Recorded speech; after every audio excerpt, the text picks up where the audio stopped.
motivo de força maior, o Everaldo está submetido a um tratamento, ele contraiu uma dengue e a família achou por bem ele ficar de repouso. Ele está até hospitalizado, mas está tudo sob controle. E eu acho que qualquer uma enfermidade que nós temos, o caminho mais correto é nós ficarmos sob os cuidados médicos. Essa é a recomendação da família, que nós também o apoiamos. E vamos iniciar o nosso trabalho, fazendo a oração maior que o Pai nos ensinou, que todos nós levantemos as nossas mentes, os pensamentos para o forte, breve e imediato restabelecimento do nosso presidente Everaldo. Vamos fazer, portanto, a oração maior que o Pai nos ensinou. Pai nosso,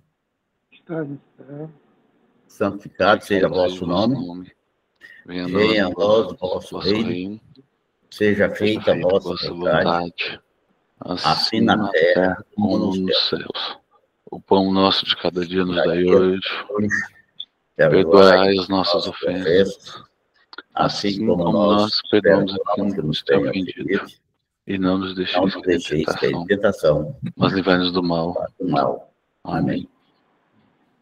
Então, vamos iniciar os trabalhos. Eu não sei, sempre nós iniciamos com o Leandro. O Leandro, tá aí. O Leandro trazendo para nós as novidades da semana, que eu digo da semana porque toda semana ele traz as novidades para nós. Leandro, vamos passar aí para você, inicialmente a palavra para você fazer o relato para nós das novidades e as notícias para nós aí. Bom dia, Ronan. Boa noite. Bom dia. Boa noite a todos. Boa noite. Presente. Boa noite. Reunião de nivelamento de toda terça-feira. Sejam todos bem-vindos. Bem, pessoal, houve algumas manifestações por parte da Receita Federal, né? E até achei importante pelo fato, trouxe uma manifestação da Receita Federal pelo fato da gente estar no período de declaração de imposto de renda de pessoa física muito interessante, e aí também é algo que a gente já vinha trago em reuniões anteriores, mas a Receita Federal ela ratificou novamente essa questão, que a gente já tinha comentado aqui em reuniões anteriores, que é a respeito daquela parcela isenta, né, da distribuição de lucros para o MEI. Então, nessa manifestação, ela sinalizou que a despesa com prolabore ela não influencia na parcela isenta de lucros. E com isso, a gente entende que todas as outras despesas que, porventura, o MEI tem, não entram no cômputo para chegar na parcela isenta de lucros. Ou seja, se ali a empresa for comércio, você vai aplicar o percentual de 8% e vai chegar na parcela isenta.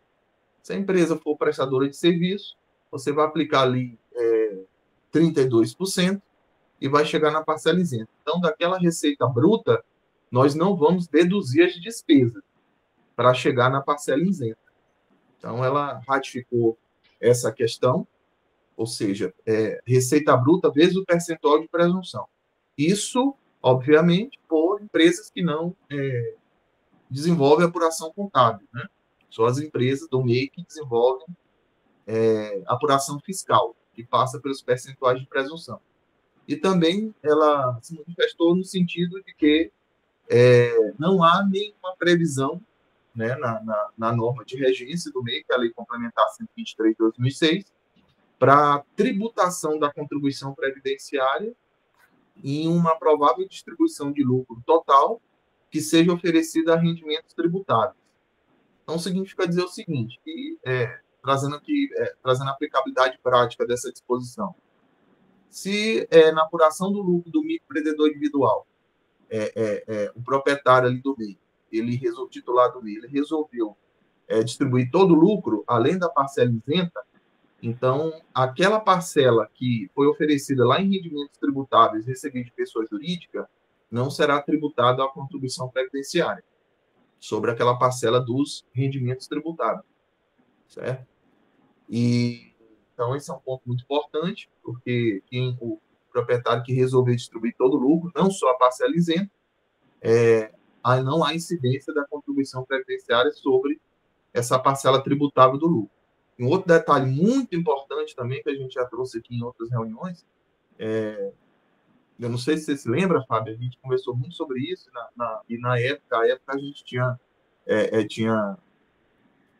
firmado o entendimento que aquela manifestação da Receita Federal sobre a obrigatoriedade de retirada de prolabore era só no quesito das sociedades profissionais, sociedades civis profissionais, né? Uniprofissionais ou pluriprofissionais, aquelas que não são registradas na junta, são registradas lá em cartório. Então, ela manifestou no sentido de que a obrigatoriedade de dividir distribuição de lucro e prolabore, não se resumir a informação apenas à distribuição de lucro, seria única exclusivamente para sociedades civis profissionais, ou seja, sociedade de médicos, sociedade de advogados, né? A sociedade de contadores, ali que forma uma associação. Então, ali é obrigado a divisão de uma parcela de lucros, a separação da parcela de lucros para a parcela de prolabore. Mas a sociedade empresária, não. A sociedade empresária não é obrigatória a retirada de prolabore. Ainda que no bojo do contrato exista cláusula de retirada de prolabore. Não é suficiente estar lá no bojo do contrato a obrigação de retirada de prolabore. Então, foi muito importante porque ela trouxe em uma manifestação só, ela elucidou várias situações, sendo que algumas ela já tinha se manifestado em épocas anteriores. Então, essa questão também da distribuição de lucro do MEI, caso o titular opte, né, por distribuir todo o lucro, e lembrando aqui que esse não é o MEI que apura, que não realiza apuração contábil, porque se ele realizar apuração contábil, ele pode distribuir todo o lucro, sem problema nenhum, todo o lucro é isento. Esse é para o MEI que realiza apuração fiscal, ou seja, com base nos percentuais de presunção, a depender da atividade econômica dele. Leandro, exemplificando, o comércio, então, só para ficar bem claro para quem nos assiste, todo mundo, embora está bem claro o que você já falou. Uma receita no comércio de 80 mil. Aí o lucro será 8% desse valor. Exatamente. A parcela isenta. A parcela isenta. Parcela isenta. Aí, R$6.400. Traduzindo. Vem que alguns profissionais eles se têm dúvidas a respeito disso. Eles se confundem. Por quê? Nesse momento que se achou a parcela isenta, não necessariamente é obrigado você distribuir todo o lucro. Não há essa obrigatoriedade da distribuição do restante do que não é a parcela isenta. Então, se o titular optar por distribuir só a parcela isenta, ele pode informar lá na declaração de imposto de renda de pessoa física daquele mês só a parcela isenta. Agora, caso ele opte por distribuir todo o lucro, aí ele vai ter que considerar as despesas, que aí já é uma outra questão, vai ter que considerar a despesa para saber o lucro, e aí ele vai deduzir esse valor da parcela isenta para poder chegar no valor que vai oferecer lá na ficha de rendimento tributável. Aí já é um outro detalhe. Mas a parcela isenta só multiplicar pega a receita bruta, a receita anual ali, por exemplo, de janeiro até dezembro de 2024, foi 80 mil. 80 mil vezes 8%. Esse resultado é a parcela isenta. E 32 na prestação de serviço, né? No caso de 80 mil, na prestação, 32%. E se está o salário mínimo no rendimento de pessoa jurídica? Não. Não entendi, Ronan? Digamos o seguinte, com o rendimento tributável na pessoa jurídica, ou como rendimento recebido de pessoa jurídica, ele pode colocar um salário mínimo por mês? Recebido por mês? Aí veja bem, o MEI ele pode retirar para o labore, certo? Ele pode retirar para o labore, não tem nenhuma vedação quanto a isso. Inclusive, isso é uma faculdade do titular do MEI, do agente, né? Ele pode retirar para o labore. Então, ele pode retirar o prolabore mensalmente. Agora, nesse quesito que nós estamos se referindo, é na questão para chegar, se ele optar por, além da parcela isenta, distribuir o restante que é tributável, aí ele eleva lá na ficha de rendimentos tributáveis. Isso. Aí eleva no rendimento tributável, digamos, ele pode colocar ali um salário mínimo por mês, se ele preferir. Isso. Pode ser. Um mínimo que a legislação permite. Né? No caso do prolabore, seria 1.518. Aí a Receita Federal manifestou o seguinte: olha, pode elevar o rendimento tributável lá, que não tem previsão na norma de regência do MEI, que é a Lei Complementar 123 de 2006, para incidência da contribuição previdenciária, além daquela que já é tributada por dentro do DAS, que é 5% do salário mínimo. No caso do MEI, regra geral, né? Porque o transportador autônomo de carga tem outro percentual. Correto. Fábia, você queria falar alguma coisa? Palavra. Só um aviso, né? Eu até coloquei no grupo aí, que saiu a ação normativa da Receita Federal 2263, de 26 de abril de 2025, né? Então, ela traz o seguinte, ela falará sobre o prazo para a pessoa física residente no Brasil que se retire em caráter permanente do território nacional no curso do ano calendário, observado o disposto no artigo 11, e apresentar a declaração de saída definitiva do país. Né? Que o prazo era até o último dia útil do mês de abril do ano calendário subsequente ao da saída definitiva, bem como as declarações correspondentes a anos calendário anteriores, né? Se obrigatórias e ainda não entregues originalmente fixado prazo até 30 de abril.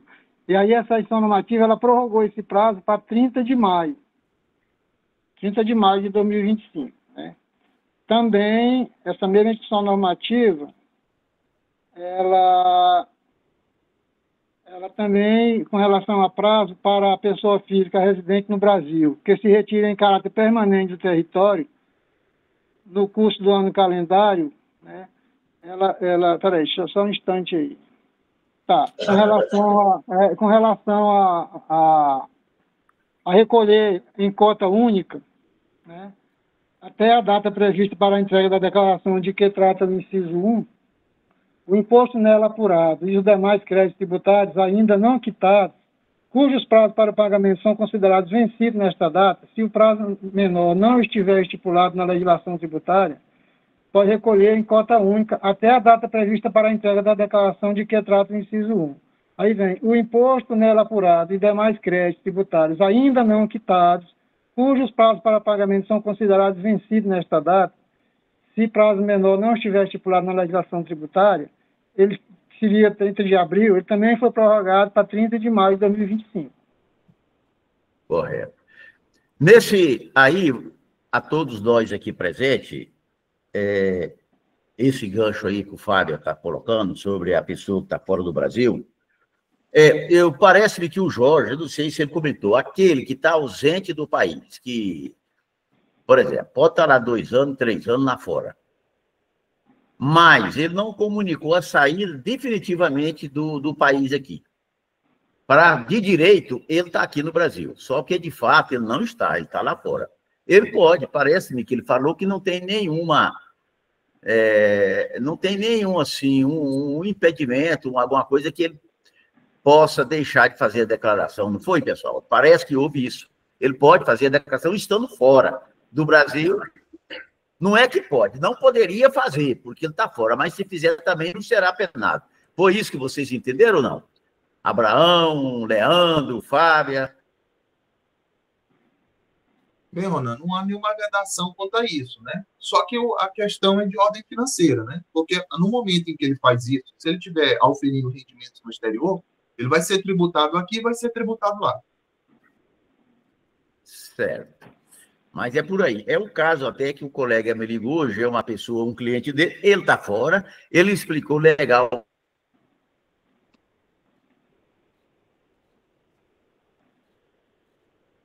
para ele, né? Falou, não podemos fazer isso lá fora. Não, eu quero fazer em uns 4, 5 anos. Tem algum bem aqui no Brasil. Aí eu falei para o colega, eu falei, olha, eu vou levar isso lá para o grupo de estudo, eu acredito, já que ele quer fazer. Você é o profissional e a lei não te proíbe você fazer isso? Não está claro na lei? Pode fazer, não é isso, Leandro? Pode, não tem problema nenhum. Tanto ele estando também lá no exterior, a questão é de ordem financeira, como eu falei. Se ele não faz a declaração de saída definitiva, ele não encerra o período fiscal dele aqui para o fisco federal. Então, se ele oferir rendimento lá, e ele tiver rendimento aqui, ele tributa aqui no Brasil e tributa também no país que ele tiver. Lá no exterior. O Abrão quer falar, Ronan? Fala, Abrão, para nós. Boa noite a todos aí. Boa noite. Eu tenho uma situação dessa aqui, é o seguinte, a pessoa saiu do Brasil já há 20 anos atrás, não fez nada. Ele mora no Canadá, já é cidadão canadense, inclusive é funcionário público lá, e ele não tinha nenhum rendimento, nem aqui, só lá. Mas esse ano de 24 ele recebeu uma herança. E o que acontece? Aí tem essa legislação que, mesmo ele não fez a comunicação, a partir de 12 meses ele é considerado não residente no Brasil, né? Só porque ela me alega o seguinte, ela fica 11 meses lá e passa um mês de férias aqui. Eu falo, não, você é não residente, você vem apenas de férias. Então, aí eu estou com essa situação e parece que a pergunta e resposta número 171 fala que não é residente, não pode fazer a declaração. Então, eu estou falando para ela que ela vai obedecer a legislação lá de Canadá, esquece aqui do Brasil, mesmo que ela tenha um CPF, né? E ela nunca fez declaração, porque ela nunca estaria obrigada aqui no Brasil a fazer, nem por rendimento e nem por nada. Mas agora estou com essa situação e eu estou dizendo para ela que ela não precisa fazer. Com base na perguntas e respostas, parece que é 171. Abraão, é o seguinte, aí, pelo que você colocou, não sei se os colegas aí concordam. Uma vez que essa pessoa, parece que falou que ele é concursado lá, no país. Ela é concursada e exerce a atividade de funcionária pública. Ela é concursada, funcionária pública. Ela tem, é claro que para ela ser tudo isso aí, ela teria que ter a cidadania lá daquele país, ela tem a cidadania daquele país, é concursada lá e tudo. Então, ela está aí de direito, ela é uma moradora fora do Brasil. E ela não pode exercer, a não ser que ela tivesse aí uma dupla. Mas aí entra o caso da dupla nacionalidade, né? Ela é brasileira e lá estrangeira. Ela é brasileira e estrangeira. Agora, nesse caso aí, está provado para a Receita que ela está fora do Brasil. Ela vive lá. Não sei se os colegas aí concordam, o Leandro concorda com isso. Eu acho que, nesse caso, não convém ela apresentar a declaração aqui no Brasil. Concorda aí, Leandro? Bem, Ronan, o marco temporal de não residente é a entrega da declaração, né? Associada à comunicação. Sem a entrega da declaração de saída definitiva, para a Receita Federal, ela é residente.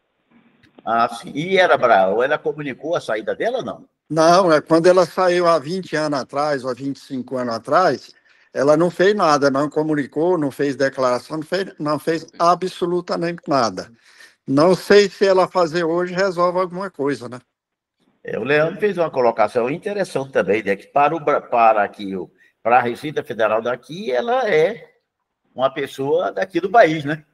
Mas só porque ela deveria ter comunicado a saída dela, que tá, lá o país deveria ter exigido dela. Fala aí, Fábio. Mas pelo período que ela já saiu, está caracterizado como não residente. E acho que o caminho melhor a seguir é não apresentar a declaração.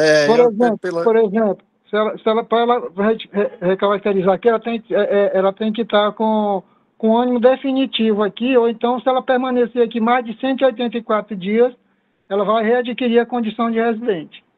Não, ela vem aqui todo ano, apenas 30 dias de férias. Então, tranquilo. Então, eu estou dizendo que ela não tem nenhuma obrigação tributária aqui no Brasil, né? Tem não. Só se ela quiser manifestar. Então tá bom. Vamos seguir o barco nessa área aí, se for imposto de renda, pessoa física. Quem gostaria de fazer alguma pergunta? Como é que está a ordem aí, Wesley, das perguntas? Não tem ninguém não. Se quiser deixar o Leandro continuar, ninguém levantou a mão, não. Alguém quer aproveitar e fazer uma pergunta aí nesse momento? Maria Luzia. Boa noite a todos. Boa noite. Boa noite. É o seguinte, eu queria ver o seguinte, com relação aos profissionais liberais, que muitas vezes eles têm uma sala ou tem uma empresa e aluga, às vezes ele tem um imóvel e aluga uma sala para outro profissional, às vezes da mesma área, mas que eles pagam percentual do que eles recebem. E que não seria a título de aluguel. Mas o que seria? Para mim, eu acho que um profissional não se responsabiliza pelo outro. Às vezes ele tem aquele percentual, mas eu creio que aquilo ali significa aluguel da sala. O que vocês acham? Com a palavra, Leandro. Bem, Maria Luzia, pelo que você nos descreveu, aí se existe algum contrato entre as partes firmado? Não tem contrato. Ainda não. Então, se não tem contrato firmado entre as partes, pelas características que você nos descreveu, aí a natureza desse rendimento é de aluguel. Foi o meu entendimento também. Entendeu? E aí o seguinte, se esse rendimento for entre pessoas físicas, o locador for pessoa física, o locatário for pessoa física, o locador tem que oferecer carnê-leão todo mês. Esse rendimento lá no carnê-leão. Certo? Uhum. Se o locador for pessoa jurídica, aí você tem que ficar atento com questão à retenção do imposto de renda, né? Com base na tabela progressiva mensal. Aí é verificar o caso concreto, né? O que está ocorrendo, o caso fático, o que está ocorrendo na prática lá. Mas, pela descrição, a natureza do rendimento aí é de aluguel. E aí é carnê-leão. E outro detalhe, viu, Maria Luzia, você já pode até, ele sendo seu cliente, você já pode antecipar para ele. Com o advindo da reforma tributária, com a alteração da legislação, os rendimentos da pessoa física, porque se ele fechar esse contrato, vamos supor que ele venha fechar o contrato no CNPJ dele, né? A atividade dele é de médico, de medicina? Não, é fisioterapia. Ah, tá, fisioterapia. Então, veja bem, se ele fechar esse contrato entre CNPJ e CPF, ou seja, o locatário CPF, o locador CNPJ, no contexto da reforma tributária, essa receita vamos pensar o contrário aqui. Esse fisioterapeuta alugando física com física, pessoa física com pessoa física, e ele tem um CNPJ com atividade econômica de fisioterapia, essas receitas vão somar para fins de desenquadramento simples, tá? Isso é uma introdução que uma alteração que a reforma tributária trouxe. Ela largou aí a base de cálculo simples. Então, vai ter que tomar muito cuidado, porque isso vai influenciar... Mesmo sendo profissionais diferentes, mas ali está abrangendo o mesmo local, né? Mesmo local. Ainda que essa renda seja na pessoa física, então ali ele está com um contribuinte individual, né? Uma das alterações é essa receita ela vai passar a somar com a receita do CNPJ dele. Então, vai influenciar enquanto o ISS existir, porque ele vai ser extinto com a reforma, então ele vai somar para fins de sublimite e vai também influenciar no limite, né? Porque aí é mais receita somando com a receita já do CNPJ. Então, vai ter que cuidar. Nesse caso, Leandro, não é quando é pessoa física e pessoa jurídica com a mesma atividade, exercendo a atividade de pessoa física, de fisioterapeuta e empresa, mas outro profissional que loca a sala. Aí não, né? Aí é uma pessoa diferente, né? Aí tem que ser, vamos supor, essa pessoa em questão, ela tem um CNPJ de atividade de fisioterapia. Tem. Só que ele também loca essa sala no estabelecimento para outros fisioterapeutas, só que vamos dizer que esse contrato é com pessoa física. Ainda que essa renda ele está recebendo como autônomo, contribuinte individual, ela vai somar com a receita bruta do simples para fins de desenquadramento. E do sublimite também. Essa é uma das receita de aluguel. A receita de aluguel. Esse é o seu exemplo, mas qualquer receita de fundo. Qualquer receita como fundo. Sim.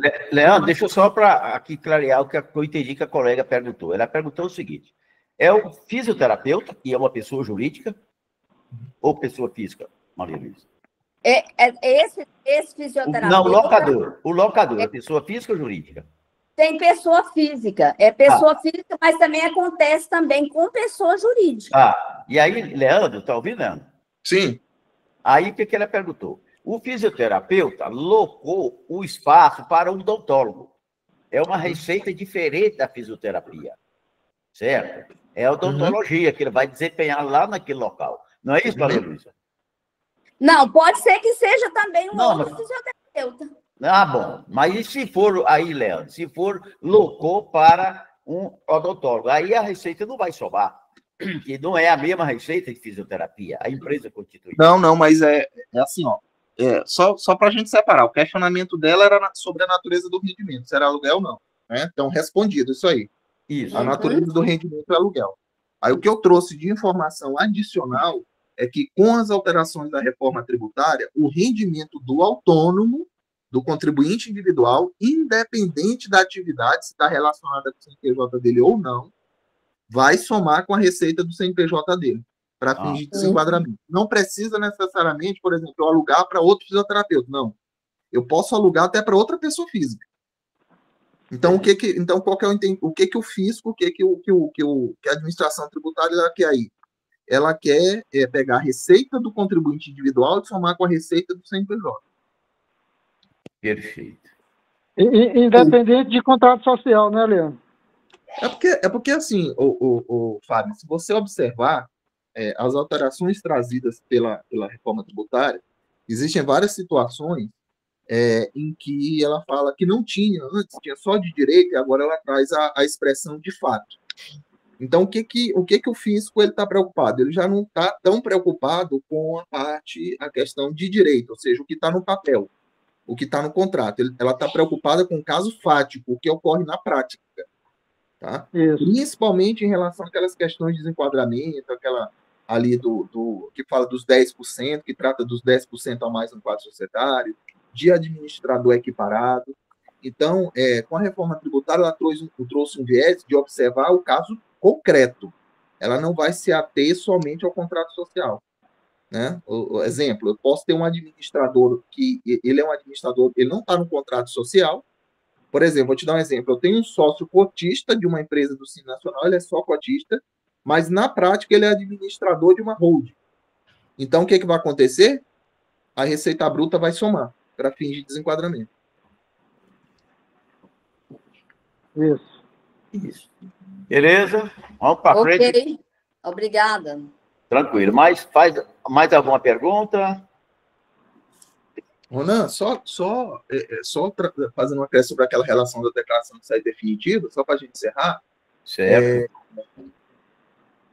Tem uma previsão aí para fazer um formulário online, tá? Um formulário online para as pessoas aí que estão se declarando, estão há mais de 5 anos fora do país e que não apresentaram a declaração de saída definitiva, tá? Certo. Aí depois só verifica a operacionalidade disso. Mas é no site da Receita Federal. Você vai lá no formulário e insere algumas informações para justificar essa ausência. Viu? Então, por isso que a gente falou naquela situação. Por mais que exista, por exemplo, um meio de prova, o passaporte, mas se eu não entreguei a declaração de saída definitiva, eu não encerrei meu período fiscal aqui no Brasil. Entendi. Então, por isso que tem esse formulário online. É só verificar. Tem e-mail para enviar esse formulário, né? Tem um departamento certo para recepcionar esse formulário online. Aí é só ver a operacionalidade disso. Correto. Está aberto aí, colegas. Mais pergunta. Que seja dessa natureza ou natureza diferente? Ronan, eu vou aproveitar e trazer aqui um outro assunto que eu entendo que é muito importante. Depois a gente vai falar de um crédito presumido que o Abrão pediu na reunião anterior, mas eu vou aproveitar e trazer uma situação aqui que eu entendo que é muito importante, até a título de alerta, né? Assim, de como desenvolver as situações nessa atividade. Então, eu vi um questionamento do grupo, que foi um questionamento de hoje, né, dos grupos do sindicato, e eu verifiquei que o profissional estava perguntando qual a melhor tributação de revenda de veículos usados, se é simples nacional ou se é lucro presumido, né? E aí o que ocorre? Nesse contexto, gente, é interessante, antes da gente entender sobre o regime tributário, e essa atividade popularmente ela é conhecida aqui na região como garageiro, né? Isso. Mas para fins de legislação é revenda de veículos usados ou revenda de veículos automotores. Então, veja bem, pessoal, o que é importante, antes da gente entender qual que é o regime tributário adequado para esse segmento econômico, e principalmente para o segmento econômico de revenda de veículos usados, que tem muitas especificidades, primeiramente a gente tem que entender o negócio da empresa, o modus operandi da empresa. Porque alguns segmentos mais complexos, que tem mais especificidades, tudo vai ser determinado, todo desdobramento ele vai ser em torno do que o contrato ele trabalha, do que o contrato ele firma entre as partes. Então, por exemplo, você não vai logo dizendo afirmando se a tributação é simples nacional ou lucro presumido para a revenda de veículos usados. Primeiro, você tem que entender o modus operandi, por quê? Porque nesse segmento, o proprietário da empresa ele pode trabalhar só recebendo comissão, só que não basta eu saber que ele só recebe comissão, tem que saber se o contrato que ele fecha com o cliente dele reflete isso, reflete essa natureza de rendimento.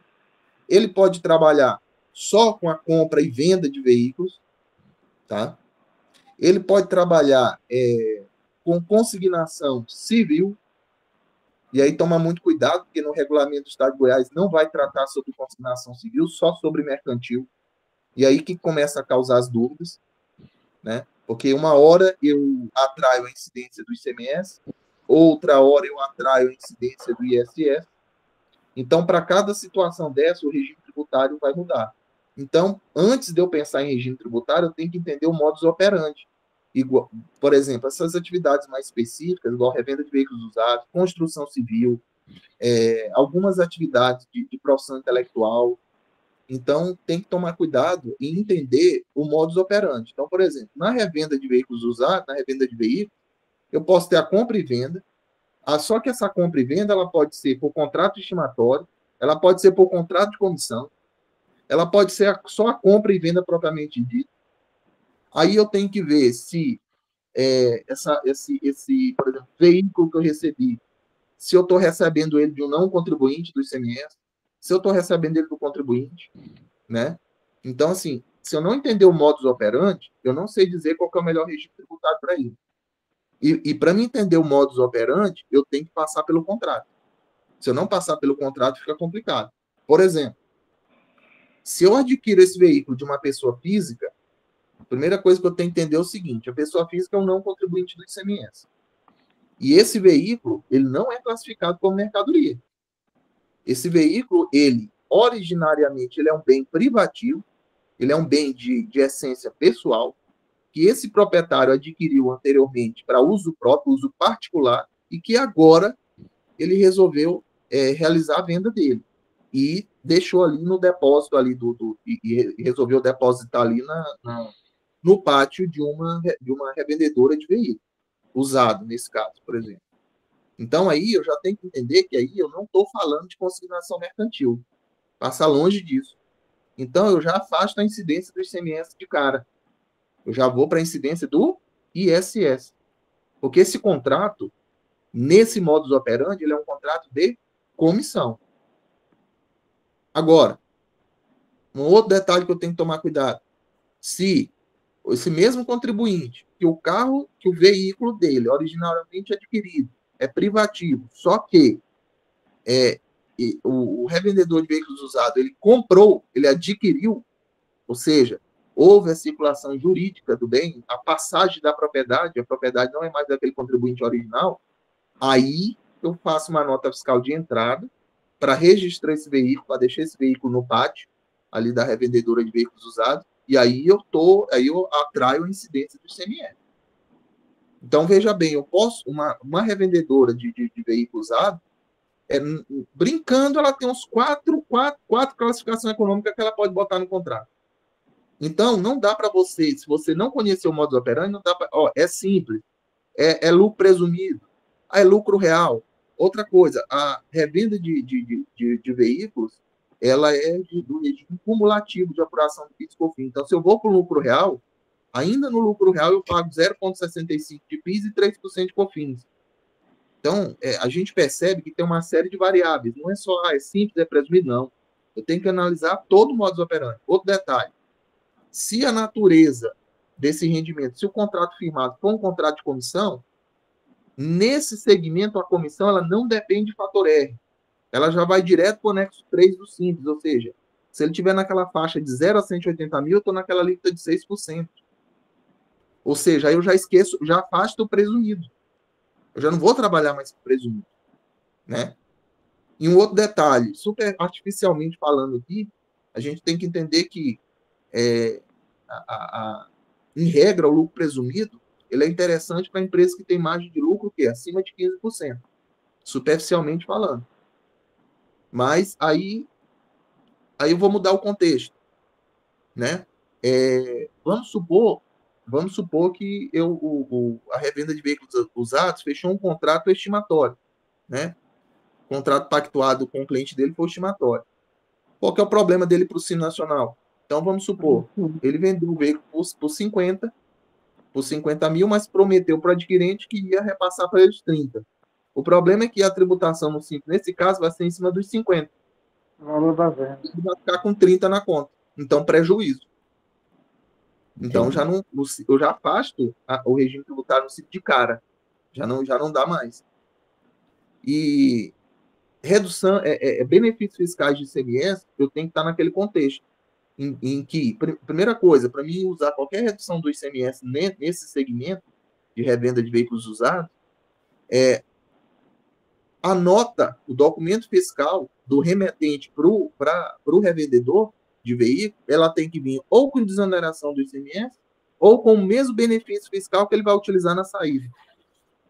Se eu não usar isso, eu nem posso utilizar a redução da base de cálculo. Outra coisa, a redução ela é vinculada, ela é associada a veículo usado. O veículo usado ele tem duas condições: quilometragem, que é uma quantidade certa de quilometragem para ser caracterizado veículo usado, ou quantidade de anos, ou um ou outro, para caracterizar veículo usado.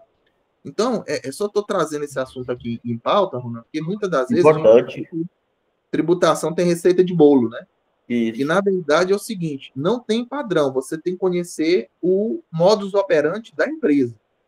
E se ela fizer isso tudinho, não, Leandro, olha, ela intermedia, ela recebe comissão, ela compra e vende, o contrato é estimatório, o contrato é de consignação mercantil. Vou dar um outro exemplo aqui prático. Vamos supor que esse revendedor de veículos usados aqui, ele adquire um veículo da Localiza. Aí, veja bem, esse veículo da Localiza, que a Localiza está vendendo para esse revendedor de veículo usado, ele não é uma mercadoria da Localiza, ele é um ativo da Localiza, ele é um imobilizado da Localiza. Então, ele vem como venda, ele vem como uma venda de imobilizado. Aí ele vem como uma venda de imobilizado, vem exonerado do ICMS. Aí esse revendedor que adquiriu a mercadoria, ou seja, houve a passagem, a mudança de domínio, a mudança de propriedade, aí ele pode fazer uma nota fiscal de entrada, né? E sem crédito ICMS, até porque veio desonerado, né? A Localiza, em regra, ela é um não contribuinte do ICMS, só se ela tiver uma outra atividade lá nos atos constitutivos, mas a princípio ela é só prestadora de serviço, aliás, ela é locadora, né? A atividade principal dela, locação de bens móveis, não é prestação de serviço, é disponibilização de bem, mas só trazendo esses dados, porque para a gente entender que antes de dizer se é simples, se é presumido ou real, eu tenho que entender o modus operandi para mim acertar o alvo certo, para me dar o tiro certo. Porque senão, se eu for pela maioria, de cara, a pessoa vai dizer, não, é lucro presumido. Não, mas espera aí, se o contrato dele for de comissão, eu vou pagar 6% no Simples Nacional na primeira faixa. Então, não precisa de presumido, né? Bem explicado, igual você falou, isso depende de ver o fato lá da empresa, a maneira, a documentação que tem, o contrato que tem entre ali a empresa que está operando com o titular do veículo, né, Leandro? Sim, bem claro. Modus operandi. Bem claro. Colegas, vamos para frente. Mais algum? Quem é que gostaria de fazer a pergunta? Aí, Welles, quem levantou a mão? Não tem ninguém que levantou a mão, não. Olha, colega, vamos lá. O Carlos Pereira tinha levantado a mão, mas tirou a mão. Não sei se ele... E aí, Carlos? Carlos, seu microfone está fechado. Isso. Boa noite, pessoal. Estamos vendo a discussão boa aí sobre a nova reforma também, né? É o seguinte, estou com um caso aqui, o rapaz chegou para mim ontem, eu fiquei meio impressionado. O juiz estabeleceu uma pensão, né? No valor X, só que a menina ficou 5 meses com o pai e 7 meses com a mãe, né? Quando ficou com o pai, a mãe pagava a pensão. E quando ficou com a mãe, o pai pagava a pensão. Agora, esse valor vai ser receita tributada ou vai ser, como é pensão, vou lançar lá no isento? Cara, deixa eu aqui já iniciar aqui dizendo para você o seguinte. Nisso aí, eu não sei se os colegas concordam comigo. A chave dessa situação aí é a decisão judicial. Se o juiz determinou que é o pai que vai fazer a pensão, não cabe à mãe. Aquilo que a mãe ela não está autorizada a fazer a pensão. Então, só que a decisão é livre. É o seguinte, a decisão que saiu, ele até me falou, né? O tempo que a mãe ficar com a menina, entendi. Ele paga. O tempo que ele ficar com a menina, a mãe paga para ele. Perfeito. Então, aí está claro. Aí, as duas receitas são isentas para quem recebe. É porque pensão alimentícia, né? Pensão alimentícia. Eu jogo lá no isento.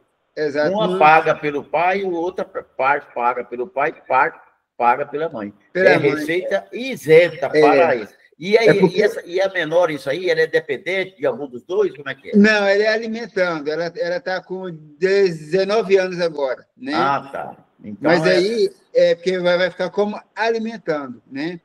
Agora, é o seguinte, porque essa decisão, a menina pode escolher, né? Com o tempo que ela fica com o pai e com a mãe. Então, o juiz já deu essa condição para ela. Certo. Quer dizer, então, mas aí eu posso jogar lá no isento quando o pai recebe e quando a mãe recebe. Isso mesmo? Vamos fazer a colocação aqui o seguinte. Ela é dependente deles, mesmo ela é dependente? Não, no caso, a mãe declara ela como dependente, o pai como alimentando. Tá. Quando o pai paga, eu jogo lá, né? A despesa é como alimentando e jogo a despesa. Agora, quando a mãe paga, eu vou jogar onde? Aí o Abraão também isso aí. Como é que ela vai se alimentando de duas pessoas ao mesmo tempo? Ela não pode ser, ela está... No caso, como ela vive mais com a mãe, ela é dependente da mãe. Inclusive, a mãe que lança a despesa da Unimed dela. Né? Pois é, aí a mãe não vai... Fala. É como você falou no início, vai depender da sentença. Se a sentença fala que 6 meses o pai alimentando, aí o pai vai botar como alimentando. E outros 6 meses a mãe que vai pagar alimentando, aí a mãe coloca. Né? Vai depender da decisão que está no papel. Perfeito. A decisão agora ficou assim, com quem ela viver, com quem ela ficar com o pai ou com a mãe, por exemplo, se ela ficar com o pai, a mãe paga. Se ela ficar com a mãe, o pai paga. Agora, dependência, ela só vai poder ficar em uma das declarações. Ela é lançada como dependente da mãe e no pai fica como alimentando. Tudo bem. Ela não vai vincular como dependente nas duas declarações. Só em uma. Não pode. Aí não vai ter problema na receita. Agora, a questão é esse recebimento, a minha dúvida é o recebimento. Inclusive, o plano de saúde dela, quem lança é a mãe. A mãe, beleza, que ela é dependente da mãe. Né? Agora, só essa questão de convívio, de vínculo deles, é que ela fica uma parte, né? Ficou 5 meses com o pai no ano 2024 e 7 meses com a mãe. Então, a questão é saber onde eu vou lançar essa receita. Perfeito. Já foi discutido? Alguém gostaria de dar opinião sobre esse assunto? Doutor Ronan, é como o doutor Carlos falou aí, se ela fica uns 6 meses, a mãe pagando a pensão, nessa condição a mãe não é beneficiária, ela é alimentando, né? E aí o outro é o pai, ela pode ficar como dependente dos dois em determinado período, se assim tiver na sentença, né? Mas aí, Fábio, Vai depender da sentença judicial. Se isso ocorrer, pode dar problema na Receita em questão de malha. Porque... Não, aí apresenta a sentença judicial, né? Que a Receita Federal fala que a pensão conforme a sentença judicial, né? Se o juiz falou que 6 meses um paga a pensão e o outro 6 meses o outro que paga, os dois vão ter que declarar. Welles, quem foi que falou aí, que quer falar sobre esse assunto? Vanildo. Fala, Vanildo. Boa noite a todos. Doutor Carlos.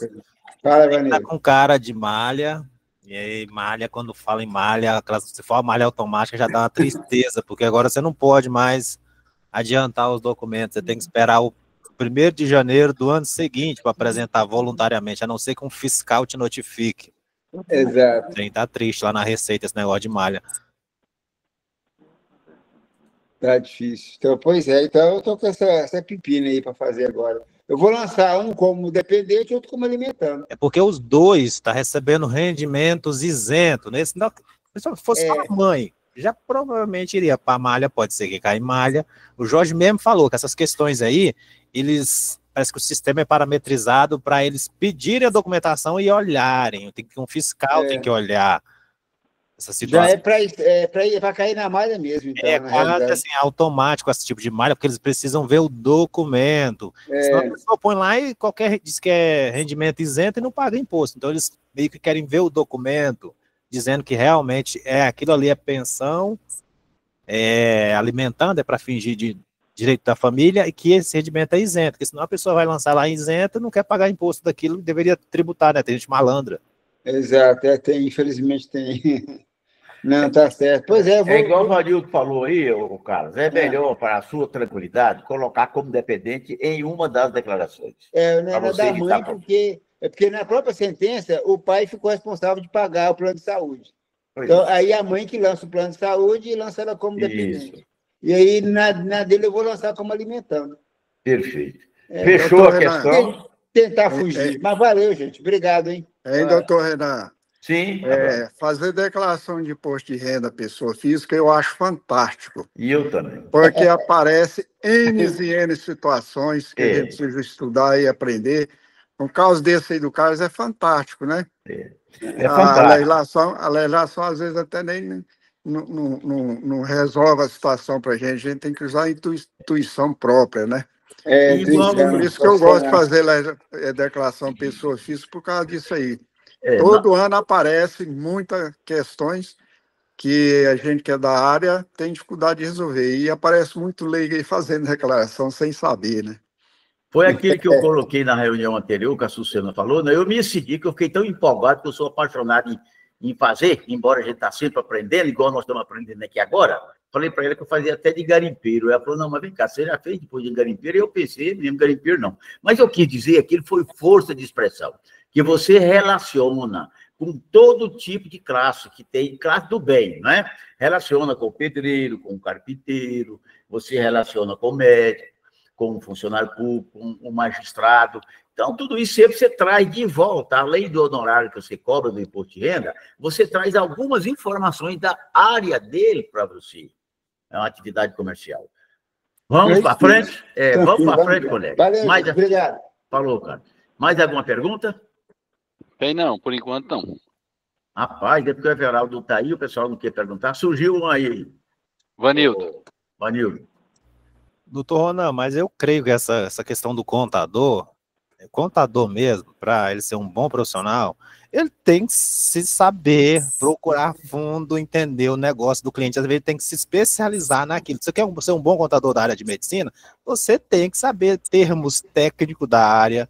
Você quer mexer com... Pensa que um contador tipo da Petrobras, tu acha que ele não deve saber coisas relacionadas à perfuração de poços de petróleo, cotação, essas coisa mais técnica que tem, o cara vai pensar assim, isso aqui, meu Deus, será que eu vou imobilizar isso aqui vai para um investimento? Então, se eu não souber a parte técnica do negócio, como é que eu vou fazer contabilidade dessa empresa, se eu não sei a fundo o negócio?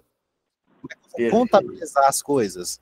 assim, contador mesmo, por isso que a gente às vezes não pode abraçar o mundo, tem que se especializar em algumas áreas, porque tem que saber a fundo o negócio do cliente, senão não tem como ser um bom contador de verdade. Concordo. O Abraão levantou a mão. Diz, Abraão. O que aconteceu comigo há algum tempo, há uns 2 anos atrás? Um advogado passou para mim fazer uma declaração lá de uma pessoa. E ele me falou uma questão, eu achei interessantíssima. Ele falou assim, Abraão, para você fazer essa declaração aqui, você precisa entender um pouco de direito familiar. Se você não entender, você vai fazer errado. Aí ele me explicou, por isso, eu vi que ele tinha razão. Então, os conhecimentos da gente tem que, às vezes, além das questões tributárias, né? Para você não cometer erro. Pois é. Então, às vezes, precisa constar um advogado trabalhista, um advogado civil, um advogado de família, principalmente de família, né? Porque, às vezes, vai fazer uma declaração de espólio e de separação de bens. Se você não entender um pouco, você acaba caindo em erros, né? Exatamente. Alguém levantou a mão aí, Wes? Vanildo de novo. No caso, um exemplo, se você quer mexer com declaração de imposto de renda de investidor, ou seja, se tem investidor que investir em bolsa de valores, em criptomoeda, no exterior, se você não souber o linguajar desse meio do mercado de capitais, de investimento, como é que funciona a parte operacional, você não vai saber nem calcular imposto disso, você vai cometer erros, você pega uma declaração dessa. Às vezes a pessoa pensa que é só chegar com ordens de compra, de venda, para fazer, na hora de fazer declaração de imposto de renda. Por isso que eu não gosto de, quando vem com isso, às vezes eu nem quero. Eu falei assim, ou eu faço mensalmente o acompanhamento de você e cobro um valor para fazer isso, inclusive, quando chega na declaração, já é o finalmente disso, já é o último passo. Isso aqui tem que acompanhar desde o começo, mês a mês. Se você não fizer isso, vai ser muito difícil. Eu tenho um programa aqui que importa isso. Dificilmente esses programas, a não ser que a pessoa mexa com coisa bem simples mesmo. Aí tem uns programas que até conseguem te dar esses dados, mas se for uma coisa mais complexa, você tem que acompanhar como se fosse uma empresa. É muito complexo, é muito detalhe. Essa colocação sua, Vanildo, ela procede e em muito, certo? Eu fiz uma declaração dessa natureza para o cliente, e depois, quando pensou que não, a Receita estava cobrando dele lá R$6.800, entendeu? E foi um deslize, foi só um lançamentozinho, que ele tinha vendido dele um ativo e não recolheu o imposto. E eu coloquei como se tivesse pago aquilo ali, por uma falha técnica, que eu digo assim, e veio cobrando agora, depois disso. Então, ela é bem completa. Você está correto. Esse tipo de declaração, a pessoa tem que saber muito. E, às vezes, o cliente tem esse sistema. Não, eu já tenho aqui o programinha, tudo certinho, eu tenho lá quem faz a minha corretora, tudo bem, mas eles mesmo não fazem imposto, joga para cima do contador. Vamos para frente, colegas. Fala. Ramon. O Carlos está ouvindo, cara? Oi, estou ouvindo. Pode falar, Fábio. Assim, tem a pergunta 338 aqui sobre pensão alimentícia. Aí eu pergunto, esse é o primeiro ano desse casal que está pagando essa pensão lá com o filho, metade de um, metade de outro? Não, é o segundo ano, mas o primeiro ano foi pago integral, o esposo pagou, né? Porque a menina ficou um ano com a mãe. Agora, mas na sentença, ele me disse que ela pode ficar o mês que ela quiser com o pai ou com a mãe. E nesse ano, ela ficou 5 meses com ele e a mulher passou o dinheiro para ela. Pois é, mas a sentença judicial lá, ela está dizendo que ela vai ficar 6 meses com um... Não, deixou ela livre para escolher e os pais para fazer o pagamento, né? Pois no mês que tiver com um... São pessoas.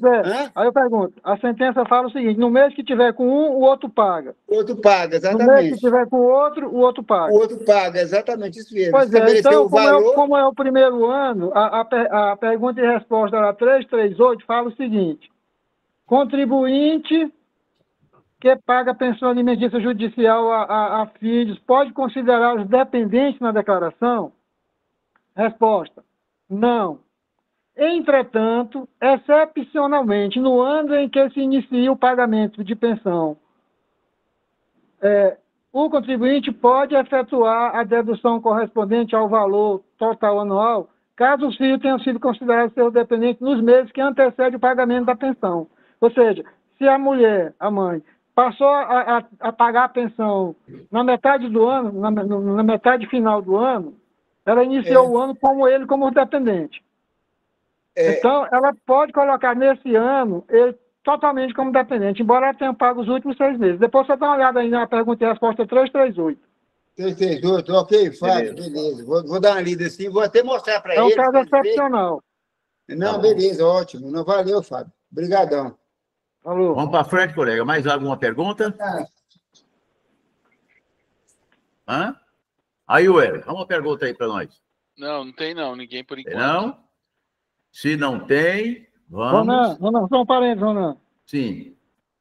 O que está acontecendo hoje? Hoje nós estamos no dia 6 de maio, daqui até o dia 30, né, que é o final das declarações, vai ser assim, muita gente abdicando da reunião, não por desprezar nossa reunião, é porque está dessa com o cliente no colo lá, fazendo declaração.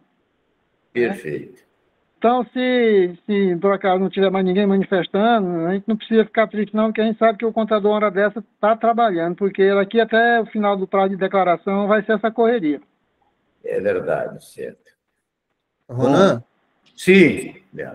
Não sei se o Otávio está presente aí, me parece, né? Não sei se o Fábio também está atualizado sobre a questão, me parece que aquela questão da declaração declaração de anuência lá do proprietário do imóvel na constituição da empresa pela prefeitura foi revogado, é isso? Pelo comentário aí, o conselho, não sei se o Otávio está aí, eu não sei se o Fábio tem esse conhecimento também. Eu vi isso aí lá no grupo lá do conselho. O Otávio está presente. Fala para nós, Otávio. Aí, Otávio. Otávio, seu microfone está fechado, se você estiver querendo falar. Não abriu o microfone, não. Pode falar vocês aí, que não abriu, não. Bom. Então, Fábio, você tem alguma coisa para falar para nós, não? Eu vi no grupo lá, mas eu não aprofundei, não, que eu estava atendendo na hora. Mas tem um comentário lá no grupo lá do conselho falando essa questão da queda da exigência aí. O Devanir levantou a mão, viu? Fala, Devanir. Só uma pequena dúvida que eu tive hoje. Boa noite primeiro, né? Eu fiz o seguro-desemprego e não percebi que na hora de cadastrar a mãe lá ficou uma letra errada. Era Janete, ficou Nanete. E eu gerei o termo. Consertei no sistema, transmiti, gerou outro termo, só que parece que está dando problema no seu trabalho. Eu quero só como é que eu faço para alterar o nome da mãe. Uma letra só ficou errada. Se alguém passou por isso, né? Porque às vezes não acontece, quase não acontece isso. Quem pode ajudar aí? Para nós? Liguei no 158 também, não consegue falar lá. Alguém levantou a mão, Edson, aí, para ajudar o nosso colega? Vanildo, pode falar, Vanildo. Oi, Devanir, boa noite. Boa noite. No caso, eu acho que você não deveria ter gerado esse segundo. O primeiro dava entrada, aí ia dar um problema lá por causa do nome da mãe e entrava com recurso, que aí eles corrigiam, apresentavam os documentos, falou que foi só um erro de digitação, porque se eu não estiver enganado, eles não é para gerar outro, não é ficar gerando vários requerimentos para a mesma pessoa para corrigir esse tipo de situação, entendeu? O próprio requerimento anterior, ele é retificado por um atendente lá internamente, administrativamente, corrigindo as informações. Depois que dá a entrada. É igual quando era antigamente, quando era presencial, ele devolvia aquele requerimento, o empregado voltava lá no escritório ou na empresa e fazia uma anotação, a gente fazia uma anotação retifica a informação no campo tal, a correta é o nome da mãe, escrevia lá e carimbava e assinava. Só que agora isso é feito fazendo recurso, ou indo no Cine, dando entrada direto no Cine, que aí lá eles corrigem na hora de dar entrada no requerimento de solicitação do seguro. A não ser que liberou para entrar, para pedir outro requerimento, que até onde eu sei a orientação é de não fazer um segundo requerimento. O empregado, então, que vai e prova que o nome da mãe está errado? Ele entra com recurso, porque vai ser negado o seguro pelo fato de os dados cadastrais não bater, né? Aí eles vão dizer por que não foi negado o seguro. Porque não foi deferido, o nome da mãe, ou eles só falam assim, o nome da mãe não bate. Aí ele entra com recurso, apresenta os documentos, eles retificam. O ideal é ele ir no Cine. Ivanildo, mas deixa eu só fazer uma colocação. Nessa situação, aí pode sobrar alguma dor de cabeça para o contador, porque esse empregado ele vai ficar indignado, ele vai reclamar para a empresa, e, na verdade, igual o nosso colega Ivanildo falou, foi um deslize lá na operação dele. Eu penso que quem tem que retificar isso aí, de fato, é o contador mesmo. Isso tem que ser retificado, isso para evitar possíveis problemas para ele junto ao cliente. Você não concorda? Porque o empregado... O problema é que o sistema do seguro-desemprego, ele não foi criado para se retificar o requerimento. Você faz lá. O ideal é você gerar esse requerimento no teu sistema da Folha, porque esses dados já estão validados lá no sistema. Gera o arquivo e importa dentro lá do sistema do empregador web. Não digita isso. Evite digitar isso, porque tem um layout de importação. Você importa, gera na Folha e importa lá dentro. Que aí não tem erro de digitação para acontecer isso. O máximo que acontece muito quando importa é erro de CEP inválido, essas coisas, mas nome de mãe, documento, essas coisas, não erra. Porque é o que está na folha de pagamento. Eu digitei, fiz errado. Gerei o requerimento. Qual a orientação? Dê entrada, se for o caso, se já viu antes, dê entrada no Cine. Lá no próprio Cine, eles já corrigem lá na hora que o atendente está dando entrada. Atende o empregado e ele já corrige. Porque não tem que gerar, a ordem que tem lá é não gerar outro requerimento, que aí vai dar mais problema, vai ficar 2 requerimentos. E aí qual dos 2 lá o Cine vai atender? Eles vão negar, vai dar problema. Então é melhor, a ordem é não gerar outro e pedir para corrigir os dados do que ficou errado, apresentando os documentos. Satisfeito ainda? Eu não resolvo, praticamente quem tem que resolver agora é o funcionário mesmo, que eu falo para ele. Foi falha minha? Sim, levar o requerimento impresso, os documentos pessoais. Não, então tá. Eu lembro da situação que punha no Verta, a rescisão também, uma época aí. Mas aí, mano, eu sei como é que é trabalhar com esses clientes que nós temos aí em geral, certo? Termina o empregado indo reclamar lá para o empregador dele de que o contador fez errado. Quem sabe, e isso vai dar um certo trabalho para você, mas para não ficar pior, faz uma procuração, o empregado te dá poderes e você mesmo vai lá no Cine, igual o Valnito colocou, e conserta lá e dá entrada. Se tivesse uma forma de eu consertar, até preferia, sabe? Não, então o que você vai fazer? Igual o Valnito colocou, pega uma procuração do empregado e fala, então tá, eu vou resolver isso para você, me dá aqui uma procuração específica, leia aqui que é para resolver essa questão sua. E você mesmo vai lá, talvez, pelo o vínculo, o relacionamento que você tem com o seu cliente, é melhor talvez fazer isso mesmo. Você vai pessoalmente, vai te dar um trabalho? Vai, mas você vai evitar aí qualquer uma crítica aí futura. É na Praça Cívica ali, né? Ou é no 85? Aí, Vanil. Você encontra eles no VaptVupt. Nos VaptVupt? Normalmente no VaptVupt tem atendimento do Cine, mas acho que no site do Ministério do Trabalho, dos VaptVupt, tem dizendo lá quais deles tem um Cine lá dentro, né? É melhor consultar antes. Não, então tá bom. Não, então tá. No VaptVupt resolve também. Valeu, gente. Obrigado. Mais alguma pergunta, colegas?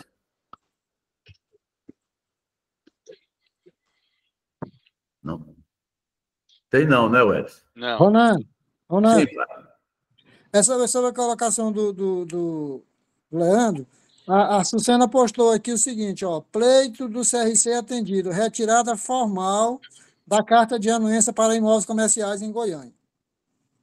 Pronto. Aí tem um documento aqui, mas não estou conseguindo abrir ele aqui. Correto. Bom... Ô, Fábio, sobre esse documento aí, porque lá fala, lá dá uma condição que é só para quando o proprietário é sócio. É isso mesmo? Quando se tratar de imóvel residencial... Hã? Eu acho que aqui está assim, ó, quando se tratar de imóvel residencial que não seja de propriedade do comerciante... Não, mas aqui não dá porque a lei aqui está incompleta. Está incompleta, né? Exato. Ficou meio um pouco... Né, eu vou ter que arrumar ela aqui, aí amanhã eu publico. Exatamente, porque aí, no caso, deu a entender que é só quando o empresário é o dono do imóvel. Aí, nesse caso, não precisa mesmo, não. Eu nem fazia quando ele era dono, nem precisava de carta de anuência. Não, tem que analisar aqui, porque aqui está só os pedaços das alterações da IN2 de 2024. Tem que arrumar aqui. Não, amanhã beleza. eu coloco. Não, então tá bom. Você olha lá, depois a gente conversa sobre isso. Valeu. Falou. Obrigado. Leandro, se tem mais alguma coisa para nós, Leandro, podemos encerrar a noite. Bem, Ronan, seria uma questão do crédito presumido, crédito otorgado para operações interestaduais destinadas a não contribuinte de e-commerce, né? Para empresas do segmento de e-commerce, que o Abrão, não sei se ele ainda está aí, ele tinha solicitado para a gente discernir algumas coisas, discriminar algumas situações. Eu não sei se o meu está liberado aqui, Wesley, para mim. Deixa eu ver aqui, espera um pouquinho só, deixa eu ver aqui. O Abraão foi embora, Wesley? Tá liberado. O Abraão, não, tá presente. Tá. Ele perguntou sobre, só me permitindo aqui, Ronan, eu vou dar uma compartilhada na tela. Deixa eu ver se eu abri aqui Faz aí para nós. Minha tela aqui.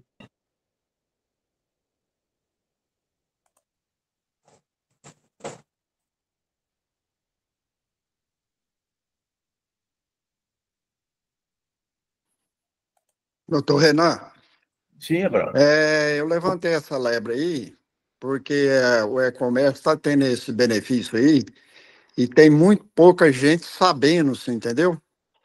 Correto. Teve até um contador que me procurou, e lá vende uma média de 500 mil por mês, e ele não estava sabendo desse crédito aí. Então, e essa atividade, ela está crescendo muito, né? Praticamente quase todo escritório hoje está tendo essa venda aí a não contribuinte no e-commerce, né?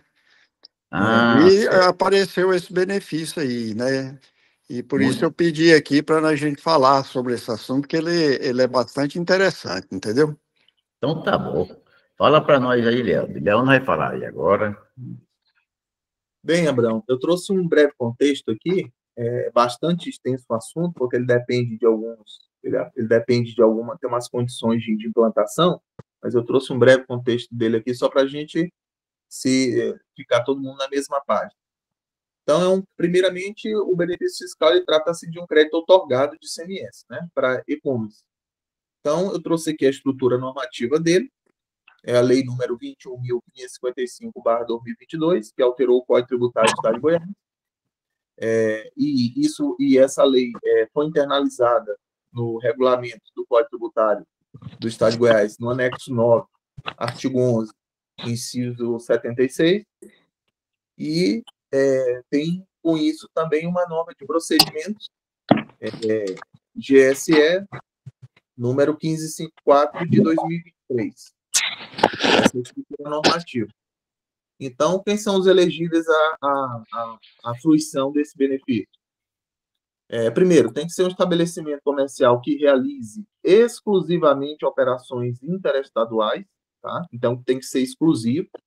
Então, se ele realizar operação interna, ele já não pode mais fazer parte. Tem que ser exclusivamente operação interestadual. Ela tem que ser, além de operação interestadual, tem que ser não presencial, tá? Aí aqui tem que tomar cuidado com esse não presencial, porque se de repente essa empresa tiver uma filial em outro estado e esse adquirente for lá na empresa e retirar, aí já desconfigurou, já não é mais não presencial. Então tem que tomar cuidado. Situações atípicas, mas que não são comuns, mas pode acontecer. E também tem que ser destinada a consumidor final não contribuinte do ICMS, né? Ou seja, aí via internet no segmento de e-commerce. Né? Então, esse consumidor final não contribuinte do ICMS, uma pessoa física ou um prestador de serviço que não seja contribuinte do ICMS. Qual que é a base de cálculo desse crédito? Ele é o equivalente à aplicação dos percentuais sobre o valor do ICMS devido. E aqui tem que tomar cuidado que o percentual não é sobre a saída interestadual, tá? Tomar muito cuidado. Não é sobre a saída, é sobre o valor do ICMS devido. E aí tem diferença na hora de você apurar esse crédito. E, uma vez o contribuinte optando pela essa fruição desse benefício, ele substitui a apropriação de quaisquer créditos relativos ao ICMS. Ou seja, aqui eu não posso tomar crédito das minhas entradas, das minhas aquisições, tanto de mercadoria como de frete. Não posso tomar o crédito ICMS aqui. Os percentuais que são com base no ICMS devido é 41,5% na hipótese de alíquota de 4% e 80,5% para alíquota de 12%. Tá? Aí vem as condições para fruição da utilização desse crédito otorgado. Então, trouxe algumas condições, porque é imensa as condições para poder usufruir desse benefício. Ele é condicionado a um TARI, né? A celebração de um termo de acordo de regime especial com a Cefaz, do qual devem constar a forma, o prazo de fruição e as condições específicas pactuadas em relação aos investimentos a serem realizados até a data fixada no referido regime. E, em relação à empresa que já esteja em atividade no Estado de Goiás, é condicionado também ao cumprimento de metas de arrecadação a serem estabelecidas no regime especial. Outra condição é os investimentos, né? Então, os investimentos previstos devem ter o valor correspondente, no mínimo, ao percentual de 15% do montante do crédito otorgado estimado para os primeiros 36 meses de fruição do benefício. Outra condição, ser informados em projetos simplificados de investimento, em modelo disponível no site da Cefaz, com o valor total do investimento, o cronograma físico-financeiro das obras civis e da colocação das máquinas, dos equipamentos e das instalações, bem como a previsão de realização dos demais investimentos. E ser realizados e comprovados no prazo de até 36 meses, contados do mês seguinte ao do início da fruição do benefício do crédito otorgado previsto nesse inciso, limitado ao prazo do parágrafo 2º do artigo 3º da Lei Complementar. Outra condição é a composição dos investimentos. Tem que ter um valor correspondente, no mínimo, ao percentual de 15% do montante do crédito otorgado, estimado para os primeiros 36 meses de fruição do benefício. 2, tem que ser informado em projeto simplificado de investimento em modelo disponível no site do Cefaz. 3, ser realizados comprovados no prazo de até 36 meses contados do mês seguinte ao início da fruição do benefício do crédito otorgado. Né? Isso previsto nesse inciso, limitado ao prazo previsto no parágrafo 2º do artigo 3º da Lei Complementar 160 de 2017, na cláusula 10ª do Convênio CMN 190 de 2017. Aí, importante, coloquei essa informação que eu entendi que também é muito importante para quem estiver aderindo a esse benefício. Caso no final do semestre a média do ICMS recolhido pelo estabelecimento não atingir a meta de arrecadação, o contribuinte ele deve adotar alternativamente os seguintes procedimentos: efetuar o estorno do crédito otorgado ou complementar o pagamento do ICMS. Então, tem que tomar muito cuidado. E a meta de arrecadação ela deve ser corrigida no mês de fevereiro do ano civil seguinte ao de utilização do crédito otorgado, pelo índice previsto no parágrafo único do artigo 2º dos atos das disposições transitórias da Lei 11.651 de 1991, de forma proporcional aos meses em que o contribuinte tenha sido detentor do regime especial no ano civil anterior. Aí, Abrão, você perguntou também na reunião anterior como é que seria essa forma de cálculo. Então, a gente fez a fórmula de cálculo aqui, quando se aplica 91,5% e quando se aplica 80,5%. Como eu falei bem no início, só tem que tomar cuidado que a base de cálculo não é a saída interestadual. A base de cálculo é o ICMS devido. Então, tem que tomar cuidado. Então, por exemplo, uma operação de 10 mil, se essa operação ela estiver sujeita a produtos, ela envolver produtos importados de natureza estrangeira, você aplica 41,5%. Então, no nosso caso aqui, como a operação é 10 mil, você vai pegar o quê? O crédito otorgado vai ser 10 mil vezes 4% dá 400 no ICMS, né? Então, 400 vezes 41,5 dá R$166. Você pega o ICMS original de 400, diminui do crédito otorgado, os 234 vai ser o ICMS devido. Aplicando a alíquota quando a operação interestadual for sujeita a alíquota de 12% sobre o ICMS devido. Então, você pegar 10 mil vezes 12% dá 1.200. 1.200 vezes 80,5% dá o quê? R$960. você vai pegar os 1.200 menos os R$966, dá igual a 234. Aí eu informei aqui, logo abaixo, que esse crédito otorgado ele poderá ser utilizado para compensar o ICMS. Por que eu informei poderá? Poderá porque tem que atender aquelas condições que a gente falou agora há pouco, né? As condições de investimento, condições de estrutura, né? A meta de arrecadação tem que bater. Então, como eu falei na nossa reunião anterior, um crédito que ele é amarrado, ele é vinculado a diversas condições para poder usufruir esse benefício. E as informações são todas, esse crédito ele é todo informado em códigos lá no SPED fiscal, tá? Lá no SPED fiscal do ICMS, você vai informar esses créditos otorgados, quando acontecer estorno, quando haver necessidade de estorno, também vai ser informado tudo, extrapolação do ICMS, ou seja, lá no SPED fiscal do ICMS. Perfeito. E aí, colega, tudo bem? Entenderam a colocação do Leandro? O Vanildo quer falar. Fala, Vanildo. Ô, Leandro, boa noite. Boa noite. Pelo que eu estou vendo, Goiás, acho que é por isso que não tem muito dessas empresas que teria para ter, né? Já que fica bem no meio do Brasil aqui para distribuir as coisas. Porque tem um benefício mais ou menos lá no estado do Espírito Santo, voltado para e-commerce.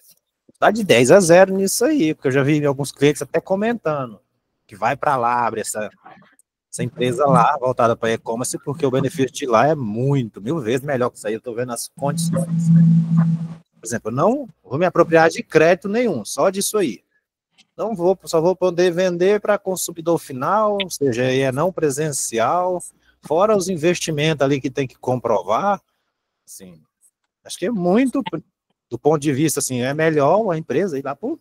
Depois, assim, se puder até ver a do Espírito Santo, muito melhor que isso aí, assim, sem essas condicionantes. E o percentual de crédito é muito maior, acho que lá paga, no final das contas, acho que 5%, essa coisa assim. Essa aqui foi com base praticamente no estado do Mato Grosso, na legislação lá do Mato Grosso. É quase idêntica de lá. Assim, eu não vejo com bons olhos isso aí, por exemplo, assim, eu vou abrir mão primeiro dos créditos, dependendo da situação, da realidade, das entradas, ou seja, talvez não compense, dependendo de onde eu compro, se eu faço importar, já que eu não vou me apropriar dos créditos das compras, e fora que eu só vou poder vender para consumidor final, para não contribuinte, para fora do estado. Se eu vender para alguém aqui em Goiás, eu já dancei, não se aplica isso aí, né? Exatamente. Não existe consumidor aqui em outra cidade, aqui em Goiás, para me entregar e-commerce, não? Ou seja, aqui, não é do ponto de vista, tem estados melhores para a empresa pensar em abrir um centro de distribuição para fins de venda pela internet, viu? Ainda tem um diferencial de alíquotas ainda, né? Tem protege no meio disso aí, se brincar, não tem? Dependendo do produto, tem protege. Esse crédito otorgado, ele não, assim, automaticamente ele não tem um protege para pagar, não? Não, ele não tá vinculado ao protege, o benefício em si. Agora, se o produto que estiver sendo remetido para outro estado estiver sujeito ao protege, aí sim. Certo. Tudo bem, colega? Se alguém... Aí o Leandro trouxe essa matéria para nós, importante, gostaria de algum comentário a respeito dela?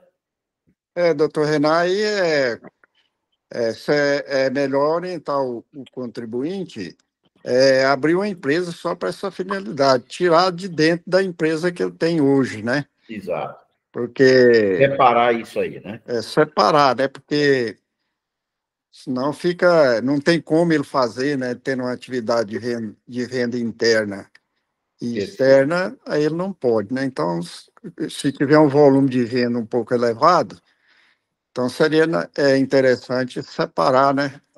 Criar uma empresa para isso aí, né? Analisando se convém ele aproveitar crédito ou não. Porque, por exemplo, eu tenho um cliente nessa situação, mas ele compra tudo de fora do estado, ele não compra de dentro. Então, ou vem com 7 ou com 4, né? Então, vem muito pouco crédito, né? Então, estou estudando com ele lá a viabilidade dele, a gente fazer o termo de acordo e tentar utilizar esse benefício aí, né? Apesar que eles dão um benefício, mas cria um problema para você ter um benefício, né? E tem um detalhe, viu, Abrão? Aí, nesse dispositivo específico, é só para 12 ou 4. Se vier a 7, já não tem. Se vier o crédito de 7, não pode? Se vier a alíquota, se a operação interestadual for de 7%, aí já não tem. É só 12 e 4. Se ele comprar com 7, não pode. Eu não vi isso na legislação. Não. Digo assim, a saída é só para a alíquota de 12 e 4%. Não, porque no meu caso, por exemplo, ele vende para o consumidor final só para a pessoa física. Então, ou é 12 ou é 4, né? Ou é 12 ou é 4. Agora, estou falando o crédito, né? Estou falando, para você analisar se compensa você aproveitar o crédito e esquecer esse convênio, mas no meu caso, por exemplo, ele compra, vem tudo com 7 ou 4%, e a maioria é 4%. Não, se a maioria é 4, Abrão, compensa, porque se apropriar crédito de 4% é muito pouco. É muito pouco. Né? O Vanildo quer falar. Pode falar, Vanildo. No caso, Abrão, fora outra coisa, os investimentos. Sabe o que é o pior disso aí? Não é nem tanto que está aí no regulamento. O pior é quando a gente vai ver, é o termo de acordo, lá é que está o bicho. As regras que você tem que cumprir, às vezes você tem que, se for empresa já existente, tem que seguir os que você já pagava de ICMS, e esse que você já recolhia, você tem que, ele é atualizado. Se você diminuir, eles já querem diminuir seu crédito. Então, assim, tem um monte de regrinha nos termos de acordo. Às vezes, abrir só uma empresa, então vai depender também. Vende mais, é só para fora, essa empresa para dentro do estado já não vai poder vender, vai ter que ter outra empresa para vender só para o estado, para poder valer a pena isso, vai ter que ser só para fora. Então, quando você vai analisar os pequenos detalhes, questão investimento, comprovar ali, parece que diz 15% de investimento, que faz uma projeção de crédito nos próximos 36 meses, então você vai ter que investir pelo menos 15% dessa projeção de crédito que você pretende utilizar. E se lá no termo de acordo, provavelmente pode ter coisa lá relacionada a primeiro emprego, tem um monte de regrinha, e é onde que vai só diminuindo esse crédito, no fim das contas a empresa vê que não valeu a pena. Certo. E outro detalhe, viu, Abrão? Você falou isso, vou puxar um gancho aqui dentro do que você falou. E aí tem que tomar muito cuidado, porque se a estratégia, um exemplo, né, hipotético, se a estratégia for constituir 2 empresas, ou no caso já existe uma, né, abrir mais uma, tem que tomar muito cuidado, porque essa segunda empresa, essa relação dessas 2 empresas tem que ser uma relação autônoma. Ou seja, tem que tomar muito cuidado, porque a gente sabe que, na prática, quando constitui uma segunda empresa, não tem autonomia ali patrimonial, não tem autonomia de subordinação, não tem autonomia administrativa. E por que eu estou falando isso? Para que numa interpretação extensiva por parte do fisco, ele não considerar aí essa constituição da segunda empresa uma constituição irregular. Ou seja, uma constituição com finalidade só de diminuir a arrecadação. Por mais estranho que seja, o fisco ele vem tomando essa interpretação, em que, quando ocorre a constituição de uma segunda empresa e que tem uma finalidade só de diminuir a carga tributária, ela vem entendendo ali, em algumas situações, caracterizando até como grupo econômico irregular. Então, tem que tomar muito cuidado. Na constituição da segunda empresa, ela tem que ter autonomia ali de subordinação, né? O coordenador, ele não pode, o administrador, ele não pode estar, os colaboradores não podem estar subordinados ao mesmo administrador. Isso eu estou falando na prática, né? Não estou falando de direito, eu estou falando de fato. Então, tem que tomar muito cuidado. E aí, quando você falou isso, já veio à minha mente, porque vai ser uma tendência, principalmente aqui, só fazendo um gancho aqui com a reforma tributária, vai ser uma tendência e, de repente, essa estratégia ela pode se tornar um erro caro para o proprietário da empresa, principalmente para as empresas do Simples Nacional que estiver no meio da cadeia. Se o proprietário ele abrir 2 empresas, por exemplo, uma para atender um tipo de cliente, e uma segunda para atender outra, para ali fracionar a tributação do Simples, né?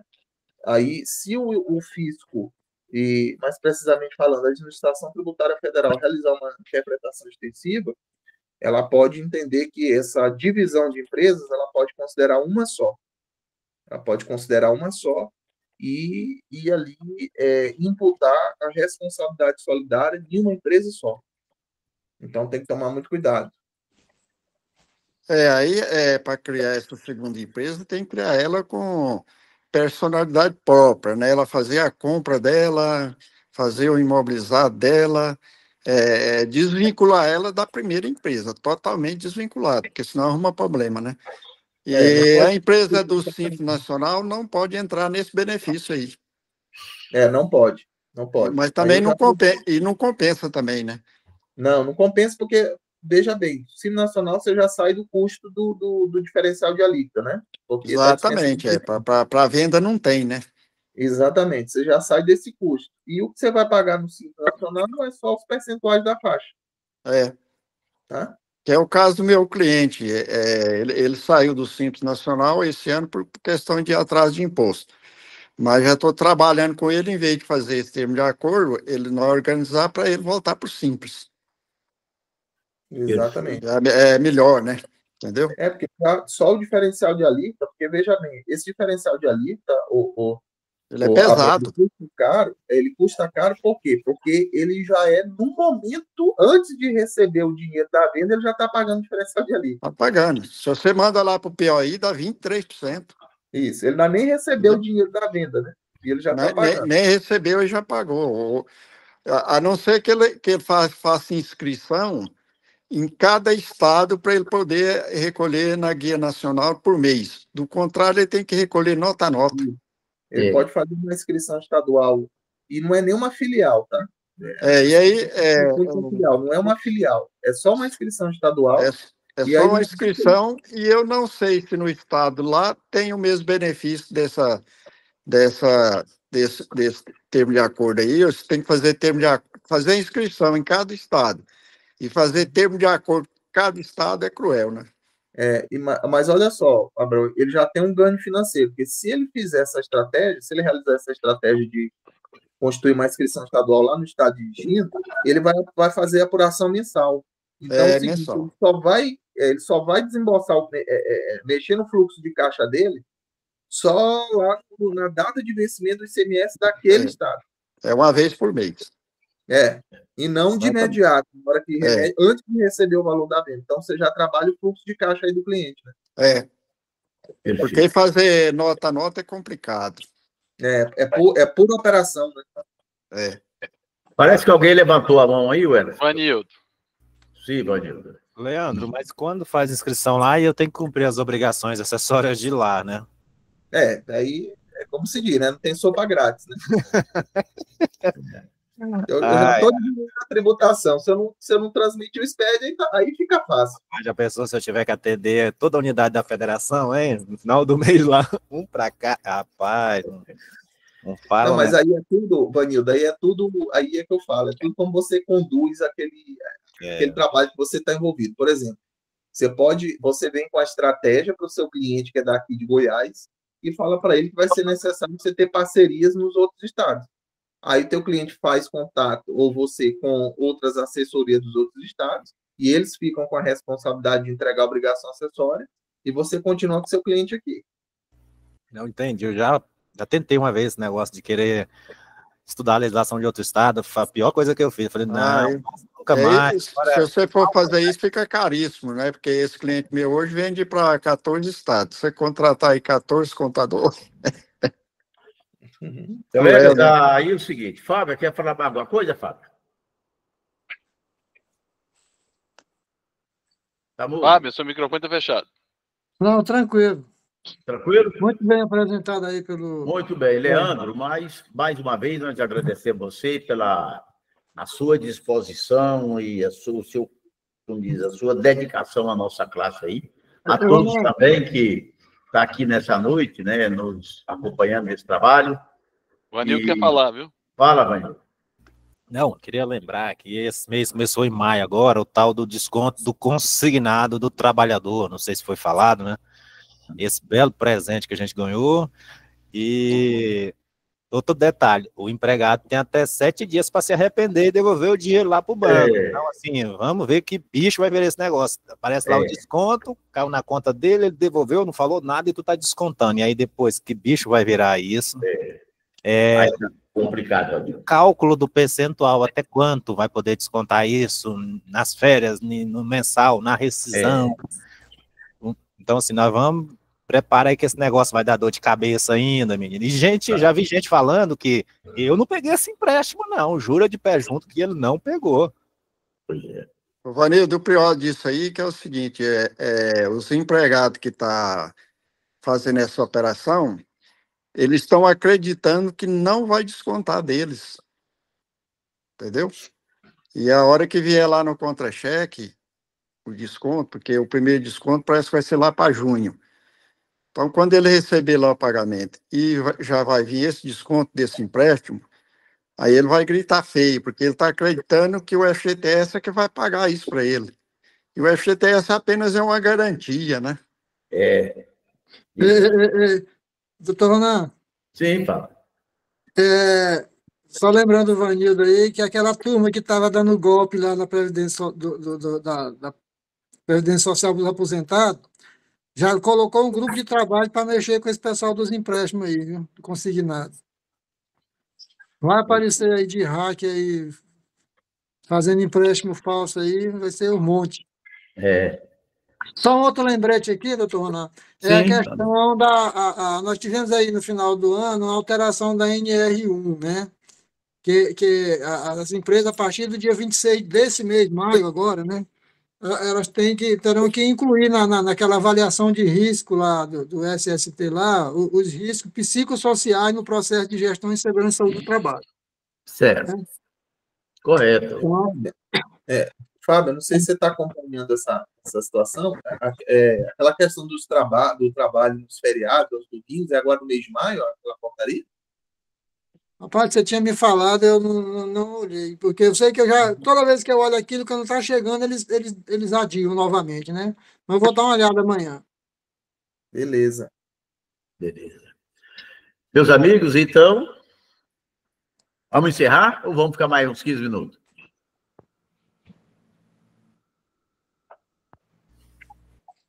Pessoal. Sem manifestação. Sem manifestação, vamos dar, por encerrada a reunião. Agradecer a todos, viu, Léo? Mais uma vez, Abraão, Vanildo, todos aí presentes. E até terça-feira que vem. Tenha uma boa noite. Tenha uma boa noite a todos. Obrigado. Boa noite. Falou, Boa noite,